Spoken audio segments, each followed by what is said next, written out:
वो मनहूस रात, देर शाम 5 अप्रैल 1993, मुंबई, तुलसी अपार्टमेंट्स, वर्सोवा, 5वीं मंजिल। बॉलीवुड की उभरती सुपरस्टार दिव्या भारती हमेशा की तरह आज भी खिड़की पर बैठी थी। वही कोना जो उन्हें सबसे ज्यादा सुकून देता था। आज तो उनका मूड भी बढ़िया था। वे हाथ में अपना पसंदीदा व्हाइट रम का ग्लास लिए मजे में थे और अपना पैर डोल रहे थे। हालांकि एक पैर पर पट्टी बंधी थी, एक छोटी सी चोट की वजह से। कुछ ही देर पहले नीता लुल्ला उनकी आने वाली फिल्म आंदोलन की डिजाइनर कॉस्ट्यूम के बारे में बात करने के लिए आई थी। साथ ही उनके साइकाइट्रिस्ट पति डॉक्टर श्याम, जो दिव्या का इलाज भी कर रहे थे पिछले कुछ महीनों से, वो भी साथ आए थे ताकि दिव्या का हाल चाल पूछ सके। बस वो शाम काम की मीटिंग से एक मस्ती भरी गेट टुगेदर बन गई, जहां तीनों ड्रिंक्स एंजॉय करने लगे और उस तरफ किचन में दिव्या की प्यारी मेड अमृता झटपट चखना तैयार कर रही थी। थोड़ी देर बाद दिव्या ने अपने लिए व्हाइट रम का दूसरा पैक बनाया और अपनी फेवरेट जगह चली गई। खुली खिड़की पर बैठकर ड्रिंक एंजॉय करने और अपने ख्यालों में खोते हुए उसने खुद से सवाल किया, साजिद और मैं, हम दोनों आखिर कब झगड़ना बंद करेंगे? इस तरफ लुल्ला कपल्स भी टीवी देखते देखते अपनी ड्रिंक्स को एंजॉय कर रहे थे कि तभी अचानक दिव्या की आवाज गूंजी, अमृता! और अपनी जोर की चीख में वो बस एक ही शब्द बोल पाई, जैसे मानो वो फिर से अपने ख्यालों में खोकर एकदम चुप हो गई हो। लेकिन तीनों को उसकी आवाज में कुछ तो अजीब महसूस हुआ। जिस अजीब फीलिंग ने लुल्ला कपल को तुरंत टीवी से नजरें हटाकर खिड़की की तरफ देखने पे मजबूर कर दिया। अमृता दौड़ी दौड़ी बाहर आई। उसे दिव्या के पैर दिखे, मगर सिर्फ 1 मिली सेकंड के लिए, खिड़की से उसके गुम हो जाने से पहले। और फिर सन्नाटा। बॉलीवुड की सबसे होनहार यंग टैलेंट में से एक दिव्या भारती की 5वीं मंजिल से नीचे गिरने से दर्दनाक मौत हो गई। चलिए थोड़ा पहले 1980 का मुंबई। दिव्या एक मिडिल क्लास फैमिली में पली बड़ी थी, जहां उनका कोई फिल्मी कनेक्शन नहीं था और हम सब की तरह ही उसे भी पढ़ाई पसंद नहीं थी। पर वो एक्ट्रेस बनने का सपना देखती थी अपनी आम जिंदगी से बाहर निकलने के लिए। अब जैसे जैसे उसकी उम्र बढ़ी, उसकी नेचुरल खूबसूरती, कैमरा फ्रेंडली फेस और उसकी आंखें सबका ध्यान खींचने लगी। और जल्द ही उन्हें लिरिल साबुन का ऐड करने का मौका मिला, जो कैमरे के सामने उनका पहला अनुभव था। फिर एक दिन 1988 में गोविंदा के भाई कीर्ति कुमार ने 14 साल की दिव्या को मुंबई की एक वीडियो लाइब्रेरी में देखा और वो उनकी खूबसूरती देखकर दंग रह गए। उन्होंने दिव्या को अपनी फिल्म राधा का संगम में कास्ट करने का सोचा, जो दिव्या की पहली हिंदी फिल्म हो सकती थी। दिव्या तो ऑफर सुन के ही 7वें आसमान पर पहुंच गई। उसने स्कूल तक जाना छोड़ दिया और डांस, एक्टिंग, क्लासिकल सिंगिंग सब सीखना शुरू कर दिया अपने रोल के लिए। लेकिन किस्मत को कुछ और ही मंजूर था। उसके ऑडिशन से प्रोड्यूसर खुश नहीं थे।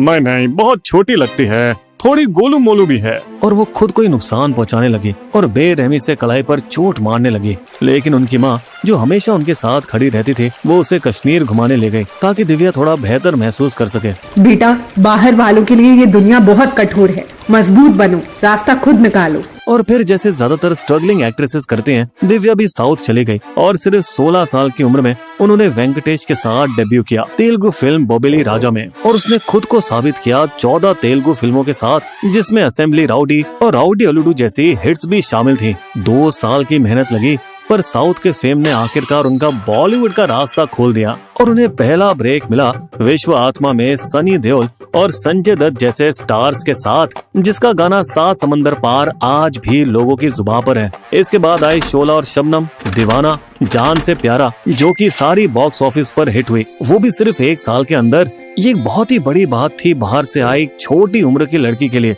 जिसने अपना नाम बनाया ऋषि कपूर, संजय दत्त, गोविंदा और सनी देओल जैसे मजे हुए कलाकारों के साथ। इंडस्ट्री में वो इसीलिए भी छा गई क्योंकि उनकी खूबसूरती, एक्टिंग और डांसिंग का कॉन्फिडेंस उसी दौर की सुपरस्टार श्रीदेवी को टक्कर देता था।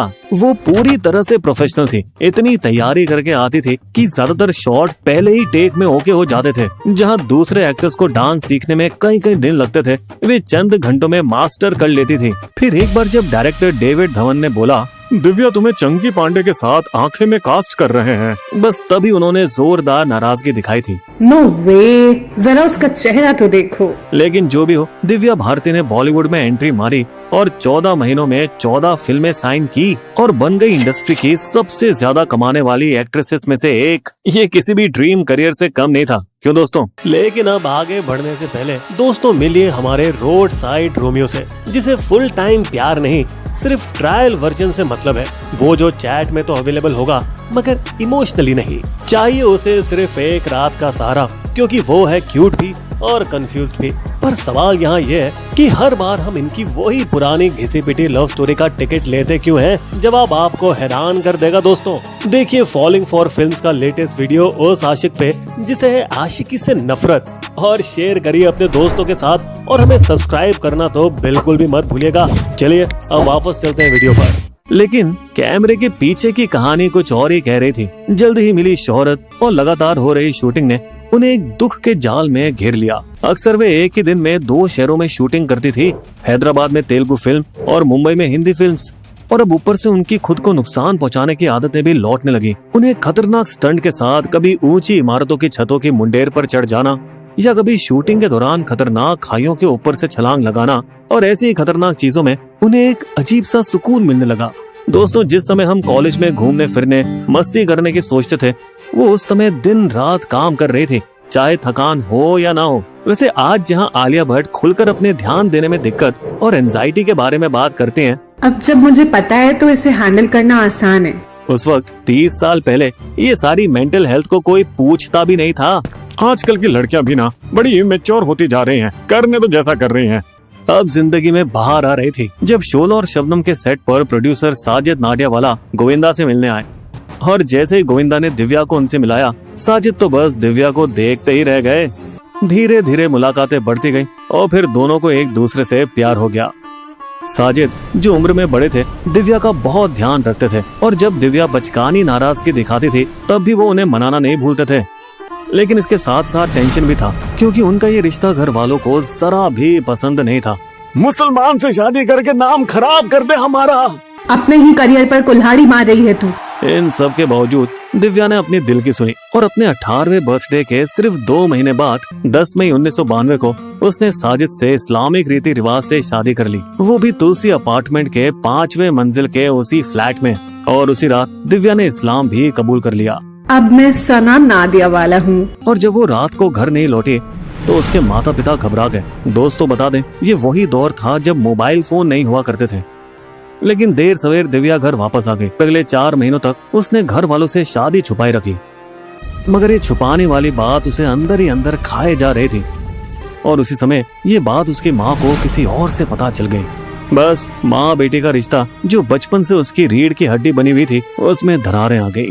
तू ऐसे इंसान पर भरोसा कैसे कर सकती है? वो बेचारी साजिद के घर भी नहीं जा सकती थी, क्योंकि उनकी फैमिली भी ऐसे ही विचार रखती थी और उनकी शादी को स्वीकारती नहीं थी। मगर कुछ महीनों बाद आखिरकार साजिद ने दिवाली के दिन सारी सच्चाई दिव्या के पापा को बता ही दी। ठीक है बेटा, अब वो भी बड़ी एक्ट्रेस बन चुकी है, अब क्या ही कहें। इन सब के बाद साजिद दिव्या को लेकर वही तुलसी अपार्टमेंट के फ्लैट में आ गए, जहां अब सब कुछ एक ड्रीम लाइफ जैसा लग रहा था। लेकिन हकीकत कुछ और ही थी दोस्तों। साजिद ने दिव्या पर और फिल्में साइन करवाने का दबाव डालना शुरू कर दिया, जिस वजह से उनके झगड़े बढ़ने लगे।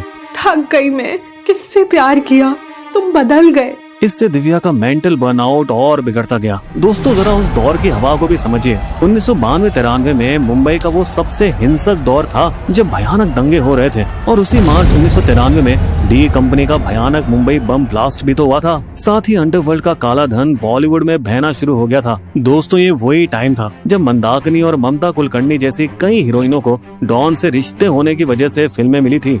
इस पर हमारी पूरी स्टोरी देखेगा। दिव्या की 1992 की फिल्म दिल ही तो है के प्रोड्यूसर समीर हिंगोरा और हनीफ कादावाला, जिनका नाम सामने आया था डी कंपनी के टॉप 3 दाऊद, टाइगर और याकूब मेनन के साथ। यही नहीं, उन पर यह भी आरोप लगे थे कि उन्हीं ने ही संजय दत्त को बम धमाकों में इस्तेमाल हुए हथियार सप्लाई किए थे। अब यहाँ दिव्या को न केवल एक मुस्लिम से शादी करने के लिए कट्टरपंथी समूहों से जान की धमकी मिलने लगी, बल्कि उनके ऊपर अफवाहों और षड्यंत्र की कहानियां भी शुरू हो गई, जो आज तक बंद नहीं हुई हैं। क्या दिव्या को समीर हिंगोरा, हनीफ कादावाला या बम धमाके से जुड़ी कोई जानकारी थी जिसने उन्हें निशाना बना दिया हो? या फिर क्या उन्हें शक था कि साजिद को मुंबई ब्लास्ट के बारे में और भी कुछ पता है जिसकी सच्चाई वे छिपा रहे हैं? बहरहाल बता दें, इन सब बातों के सबूत नहीं है। फिर से डिप्रेशन और सेल्फ डिस्ट्रक्शन, इन तमाम विवादों से अलग बेचारी दिव्या को ना साजिद का साथ मिला ना घर वालों का। वो तो सेट पर भी इस कदर तक टूट गई थी कि खुलेआम कहने लगी, कोई मुझे जहर ला के दे दो, मुझे लगता है मुझे मर जाना चाहिए। और इसी दौर में उन्होंने चुपचाप साइकाइट्रिस्ट डॉक्टर लुल्ला से काउंसलिंग लेना शुरू किया था। खैर बता दें कि उनकी को एक्ट्रेस और दोस्त गुड्डी मारुति ने कई बार उन्हें अपने फ्लैट की खुली खिड़की से बाहर की तरफ बैठकर टांगे लटकाते हुए देखा था। दिव्या बहुत खतरनाक है, प्लीज अंदर जाओ।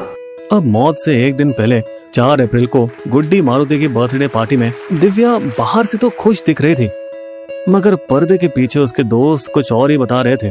अब सहा नहीं जा रहा, ये सब कुछ बहुत ज्यादा हो रहा है। अगली सुबह 5 अप्रैल 1993 को सब कुछ ठीक लग रहा था, क्योंकि दिव्या और उनके भाई ने मिलकर बैंड्रा वेस्ट के नेपच्यून अपार्टमेंट में 4 BHK फ्लैट खरीदने की डील फाइनल की थी, अपने परिवार के लिए एक सपनों का घर। उन्होंने ये खुशी का पल अपने दोस्तों और परिवार के साथ फोन करके बिताया और प्रोड्यूसर्स को भी मनाया। आज की सारी शूटिंग कैंसिल कर दो प्लीज। मगर उनकी ये खुशी ज्यादा देर तक टिकी नहीं, क्योंकि उसी शाम उसकी साजिद से फिर लड़ाई हो गई। ये हुआ दिव्या के संजय दत्त के साथ साजिद के फिल्म आंदोलन में काम करने से मना करने की वजह से, क्योंकि उसका मुंबई धमाकों के साथ कनेक्शन था।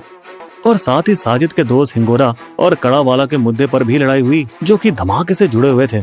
कमरे का माहौल गरमाया हुआ था और साजिद गुस्से में बाहर निकल गया। 10 मिनट में वापस नहीं आए ना तो आज के बाद मेरा चेहरा नहीं देख पाओगे। जिसकी साजिद ने भारी कीमत चुकाई, क्योंकि अब जब उसने दिव्या को देखा तो वह आशिक सचमुच एक पल के लिए जम गया। उसकी प्रेमिका अस्पताल में अपने जख्मों से लड़ रही थी। उसे इतना बड़ा सदमा लगा कि वो जमीन पर गिर गया और उसके मुंह से झाग तक निकलने लगा। डॉक्टर भागते हुए आए और उसे तुरंत होश में लाने की कोशिशें करने लगे। हार्ट अटैक का पता चलने पर साजिद को तुरंत उसी अस्पताल के ICU में भर्ती करवाया गया। मेरी पत्नी नीचे है, ऐसा कह रहे हैं कि वो मर गई। इस तरफ दिव्या के पिता बेकाबू हो गए। उसी ने मेरी बेटी को मारा है, सब कुछ जला दो। दिव्या के भाई कुणाल ने खुद को दोषी माना। मुझे अपनी बहन को अकेले नहीं छोड़ना चाहिए था, कितनी परेशान थी वो बेचारी। और दिव्या की माँ, उसकी सबसे बड़ी साथी, वो तो आने वाले समय में डिप्रेशन से लड़ाई लड़ने लगी और उनके जिंदगी के तो जैसे रंग ही उड़ गए। 5 साल बाद 1998 में मुंबई पुलिस ने केस बंद कर दिया और दिव्या के केस को सिर्फ दुर्घटना करार दिया, कोई साजिश नहीं। चश्मदीदों का भी कहना है कि दिव्या खिड़की के अंदर बैठकर ड्रिंक ले रही थी जब उसने किसी कार की आवाज सुनी और उसने ये सोचा होगा कि साजिद की कार है, तो वो खुशी से बाहर झुकी, जो कि कुछ ज्यादा ही झुकना हो गया। उसका संतुलन खोया और वे गिर गई। यहाँ तक कि उसके परिवार ने भी कहा, साहब वो खिड़की पर बैठी थी, संतुलन खो दिया और गिर गई। आत्महत्या या हत्या का कोई सवाल ही नहीं उठता। ये तो सच है कि वे लंबे समय से परेशान थी। वे खुद को नुकसान पहुंचाती थी, पति और परिवार से लड़ती रहती थी, लेकिन फिर नया अपार्टमेंट खरीदने से चीजें खुशी की तरफ भी मोड़ रही थी। वैसे दोस्तों, उस दिन वो अपने पैर अंदर करके बैठी थी, जो बिल्कुल भी खतरनाक नहीं था, इसलिए आत्महत्या का तो सवाल ही नहीं उठता। वैसे दोस्तों, सबसे बड़ा संदेह तो इस बात पर जाता है कि 5वीं मंजिल की खिड़की में कोई भी सेफ्टी ग्रिल या ऑटो स्टॉपर नहीं था, जबकि बिल्डिंग के बाकी फ्लैट्स में था। ऐसा क्यों? दूसरा सवाल ये उठता है, जहाँ पार्किंग की हमेशा तंगी रहती है और लोग हमेशा इसे इस्तेमाल करने के लिए हंगामा करते हैं, दिव्या की खिड़की के ठीक नीचे वाली पार्किंग स्लॉट सिर्फ उसी दिन खाली थी। क्योंकि हो सकता है ना कि अगर वे कार पे गिरती तो शायद चोट कम लगती और वो बच जाती। पर फिर सवाल ये भी उठता है दोस्तों कि उनकी मेड अमृता, जो बचपन से उनके साथ थी, जो कि उनकी बड़ी बहन की तरह थी, उन्हें ऐसा भी क्या सदमा लगा कि दिव्या की मौत के 1 महीने के अंदर ही उनकी हार्ट अटैक से मृत्यु हो गई। मतलब सिर्फ 30 साल की उम्र में हार्ट अटैक, रहस्य या फिर वाकई में सदमा। और श्रीदेवी के साथ एक अजीब इत्तेफाक, जिससे दिव्या की अक्सर तुलना की जाती थी। और बता दें कि उन्हीं श्रीदेवी ने दिव्या की अधूरी फिल्मों जैसे लाडला में उनकी जगह ली। बहरहाल बता दें कि श्रीदेवी की भी 2013 में ऐसी रहस्यमय मौत हुई, जिस पर हम भविष्य में वीडियो भी जरूर बनाएंगे।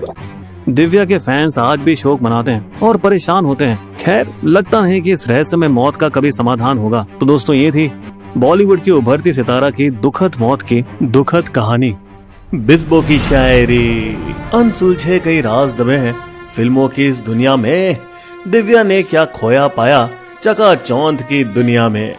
एक चमकता बनी सितारा फिल्मों में जब थी दिव्या, तभी मौत का दिन आ पहुंचा। खुदकुशी थी या थी हत्या? हमारे वीडियो कंटेंट के सोर्सेस आपको डिस्क्रिप्शन में मिल जाएंगे।